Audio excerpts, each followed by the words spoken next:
항상 여러분의 건강을 기원합니다. 약초 방송 시작하겠습니다. 제가 지난번에 약초 씨앗들을 다양하게 설명드렸죠. 그 중에서 이제 여러분께 하나하나 이제 소개를 해드릴까 하는데요. 첫 번째로 가시 오갈피 나무, 우리가 보통 오가피라고도 하죠. 근데 가시 오갈피 나무는 일반 오갈피 나무에 비해서 이 가시 모양이 좀 특징적입니다. 사진으로 보겠습니다. 자, 이 가시가 줄기에 너무 이렇게 성성하게 찔리면은 아플 것처럼 아주 강하게 발달되어 있는 특징이 있습니다. 일반 오가피 나무에도 가시는 있죠. 하지만 이렇게 촘촘하게 박혀 있지는 않습니다. 이 가시 오갈피 나무에 제가 열매를 보여드릴게요. 이때쯤 익습니다. 지금이 9월이죠. 9월, 이제 10월에 이렇게 까맣게 이건 열매를 볼 수 있는데, 이 열매의 특징이 일반 오갈피 나무하고 조금 다른 게, 자세히 보시면은 열매, 까만색 열매 하나하나가 분리가 되어 있죠. 하지만 일반 오갈피 나무는 열매가 분리가 되어 있지 않고, 이게 여러 개가 이제 뭉쳐 있는 그런 특징을 보입니다. 이 오갈피 나무 꽃을 좀 볼까요? 이제 봄에 제가 찍었던 사진인데 이런 모양을 가지고 있습니다. 역시 이 꽃이 필 때도 이렇게 분리가 돼 있죠, 다. 그리고 또 뭘 볼까요? 이번에는 오갈피 나무 전체적인 모양을 볼까요? 제가 이것은 서울대 약초원에서 찍은 것 같아요. 이렇게 꼿꼿이 서 있는 형태의 가시 오갈피 나무. 자, 가시 오갈피 나무는 어떤 약효가 있을까? 여러분이 이제 궁금하실 텐데요. 여러 가지 약초가 효능이 한 가지로 딱 대표할 수는 없습니다. 다양한 효능이 있는 거죠. 이게 마치 여러분이 남자라면 축구도 할 수 있고 농구도 할 수 있고 야구도 잘하고 또 여자들이 잘하는 설거지도 할 수 있잖아요. 물론 그게 얼마나 잘 하느냐의 차이는 있을 수 있겠지만 할 수 있는 것처럼 이 약초라는 것도 요즘 방송 보면은 여기에도 항산화 작용, 여기에도 항산화 작용, 항염증 작용, 면역력 증강 작용, 얘기하는 것마다 만병통치 아닌가요? 이렇게 얘기하다 보면 모든 게 다 약입니다. 자, 하지만 이 약초 방송에서 소개해드리는 약들은 그 중에서도 약효가 비교적 좀 뚜렷한 것들을 약이라고 칭하고요. 이런 것들을 소개해 준다 생각하시면 될 것 같고요. 이번 시간에 이제 가시오갈피, 제가 이제 근거를 가지고 좀 얘기를 드리면 이 방송하기 전에 제가 논문을 찾아봤는데 최근에도 논문이 계속 나오고 있더라고요. 근데 이 포커스가 몇 군데가 있는데 하나는 이제 관절염에 관한 그 논문이 있었어요. 그렇다는 거는 이 논문으로 이제 실험을 했다는 거죠. 이 실험을 했다는 거는 가능성을 우리가 보고 실험을 하는 겁니다. 무작정 그냥 하는 게 아니기 때문에 물론 실험 결과도 관절염을 이제 지연시킨다, 좀 치료하는 데 도움이 된다 이렇게 나왔고요. 그래서 이 부분은 우리 조상들이 사실은 이 오갈피를 어느 부분에 많이 썼냐면 근육통이나 관절통에 주로 썼고요. 특별히 몸이 약한 사람들에게 썼다는 특징이 있습니다. 그래서 여러분께서 관절이 아프다 또는 근육이 아프다, 나이 들면 다 있을 수 있는 증상인데 이 젊은 사람들이 다쳐서 아픈 것보다는 좀 노화가 진행되는 과정에서 이 증상이 나타나고 또 심해졌을 때 더 좋은 약효를 발휘한다라고 생각하시면 돼요. 그래서 이 가시오갈피 단독으로 복용해도 되겠죠. 그런 경우에는. 하지만 조금 더 이 도움을 줄 수 있는 약초들 소개하자면 황기, 잘 아시죠? 당귀, 이런 약초들 감춰 놓어도 되고요.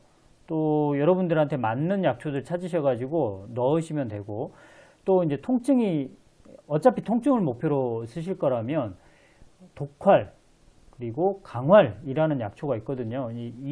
이런 약초들은 이번 시간에 세세하게 또 설명드릴 수가 없어요. 어쨌든 독활, 강활 이런 것들을 같이 쓰시면 훨씬 더 통증을 억제하는 데 도움이 되는 거죠.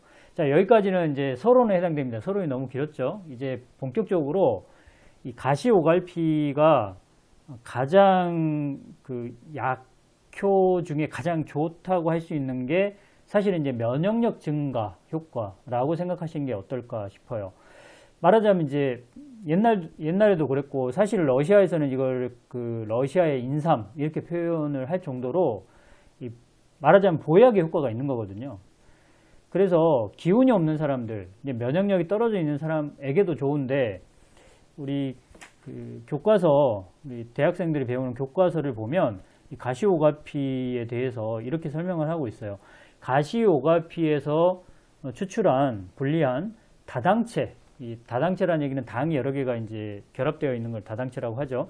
이 다당체가 B세포, 그리고 T세포, 그리고 NK세포, 대식세포, 뭐 이런 것들은 다 면역력과 관계되어 있는 것들이죠. 이런 그 T세포, B세포, NK세포 이런 것들의 그 기능을 강화하는 쪽으로 그 효능이 있다 이렇게 설명을 하고 있어요. 한마디로 얘기하자면 면역력 조절 작용, 면역력 증강 작용이라고 설명할 수가 있겠죠. 자, 제가 서두에 말씀드렸다시피 나이가 들면서 우리 몸은 다 약해지는 쪽으로 갑니다. 그 중에 이제 면역력도 포함이 되고요.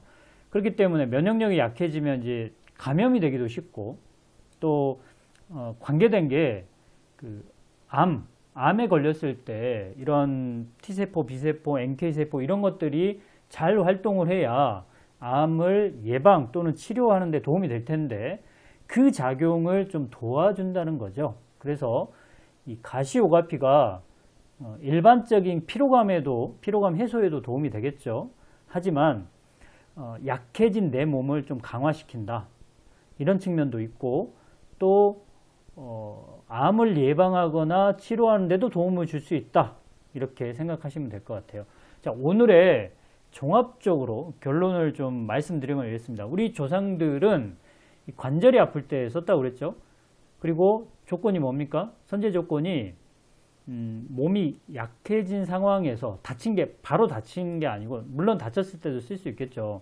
하지만 그냥 자연 노화 때문에 관절이 약해지거나 그로 인해서 이제 근육통, 관절통이 나타날 때 기타 약초들하고 같이 써라. 이게 이제 첫 번째고, 두 번째는 면역력이 약해져서 뭐 기운이 없다, 또는 암 예방 효과가 있다, 또는 치료하는 데 도움이 된다, 이런 쪽으로 여러분들이 알고 계시면 좋을 것 같아요.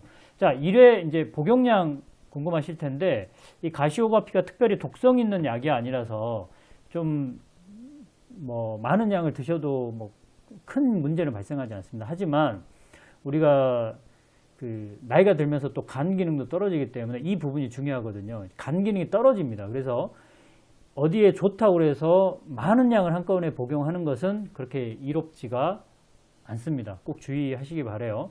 하루에 한 30g 정도, 말린 것 기준으로 이 30g 정도를 복용하시되, 아까 말씀드렸다시피 황기나 당귀나 또 뭐 이런 것들, 뭐 여러분들이 잘 맞는다면 청궁, 인삼 맞는다면 인삼 넣으셔도 되고요.